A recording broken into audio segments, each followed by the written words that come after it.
99% tax payer पर सख्ती की जा रही है, एक इनसे पराल काबू नहीं आ रहा। अभी भी बैक डेट में अगर आपने फाइलर होना है तो 10 से 15 हज़ार रुपये रेट फिक्स है। आप आज अपना गुस्वारा जमा करवाएं, NTN भेजें, आधे घंटे बाद आप लेट आपका जो फाइलिंग डेट है वो पुरानी हो जाएगी। 6,500 रुपये की अब फेसबुक पे लोग एडें चला रहे हैं, व्हाट्सएप पे एड चल रही है, 6,500 रुपये की एड आ गई है कि बैक डेट में किसी ने फाइलर होना है। और ये कौन कर रहा है? ये पराल कर रहा है। इसी तरह सेल टैक्स नंबर अगर किसी ने लगवाना है, आप उनका कहना रहेगा जी आप सिर्फ सेल टैक्स की category as a manufacturer apply कर दें, आधे घंटे में आप हमसे सेल टैक्स नंबर 18,000 रुपये 15,000 रुपये के अवज हमसे सेल टैक्स नंबर ले लें। अब ये कौन कर रहा है? वहाँ तो चेयरमैन FBR, वज़ीर-ए-आज़म हमारे मोहतरम शहबाज शरीफ साहब, और ये जो हमारी जितनी एजेंसियाँ जिन्होंने बहुत बड़े बड़े हमारे 21वें स्केल के ऑफिसरान उनको OSD बना दी है, लेकिन पराल का एक शख्स भी आज तक इसका नहीं पकड़ा गया जो अगर काम कर रहा हो। सिर्फ पराल कर रहा है, पराल के ऊपर चेक एंड बैलेंस नहीं है। सबसे पहले तो लिस्टें बनाई, हर चीज़ का मैनुअल रिकॉर्ड ही नहीं है इनके पास। आज जो मैंने काम कर दिया है FBR उसका मैनुअल रिकॉर्ड नहीं रखेगा, 2 साल बाद उसको कोई भी शख्स तब्दील करवा ले वहाँ से पराल से मिल के, तो अफसर को भी नहीं पता कि जी के कौन सी फाइल में से कौन सा ऑनलाइन रिकॉर्ड तब्दील हो गया है। तो इंटीग्रिटी ऑफ हमारे सॉफ्टवेयर की तो यहाँ पर ये हालत है कि रेट चल रहे हैं, मार्केट लगी हुई है, दुकानदारी हो रही है। सेल टैक्स का जो बंदा फ्रॉड कर रहा है वो आज भी फर्म बना रहा है, 15,000 रुपये दे के सेल टैक्स नंबर भी उसको अलॉट हो रहा है। ये जो धक्के खाने हैं सेल टैक्स नंबर के लिए, फिजिकल वेरिफिकेशन करवानी है, इंस्पेक्टरों को लेके आना है, अपना बिजनेस परमिशन रिकॉर्ड चेक करवाना है, बैलेंस शीट देनी है। ये सिर्फ हम जैसे कंप्लेनेंट जो टैक्स पेयर जो वकला है उनके लिए है। जिन्होंने जो फेक इनवाइसें कर रहे हैं उन्होंने वो सब रास्ते अभी भी निकाल लिए हैं। तो ये ड्रामा बंद हो जाना चाहिए 350 वाला। अगर आप रोकने से नहीं रोक सकते, कम से कम 99% जो बंदा जिनकी रिटर्न है अब इस वक्त अप्रैल वाले इनएक्टिव हो गए हैं, पाकिस्तान में कारोबार बिल्कुल बंद हो गया है, लोग रो रहे हैं। मेरे पास पैकेजेस का सिर्फ एक ही सेल टैक्स की रिटर्न है, वो रोने वाला हुआ कि कतार टेक्सटाइल मिलों करे हालांकि 80% टेक्सटाइल मिलें बंद है। मैंने उनसे पैसा लेना है, मुझे एक दफ़ा एक्टिव करा दो, मैं उनसे पैसे ले लूँ, कल वो बंद होगी तो मैं पैसे कहाँ से लूँगा?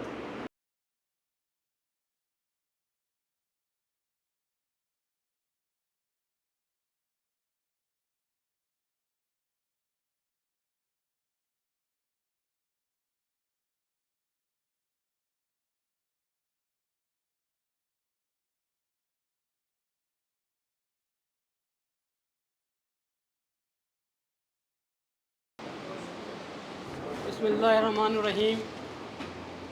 सबसे पहले तो मैं तमाम मेहमान गिरामी और तमाम मेंबरान को खानेवाल टैक्स बार के प्लेटफार्म से वेलकम करता हूं, जिन्होंने अपना कीमती वक्त हमें दिया। और ये जो ऑर्गेनाइजेशन की है हमने, उसमें जो है एजेंडा है वो मोहसिन साहब पेश करेंगे। लेकिन सबसे पहले मैं तिलावत कलाम पाक के लिए दावत देता हूं कि वो ग़ुलाम अली चौताई साहब कि वो आएँ और हमारे दिलों को मुनव्वर करें।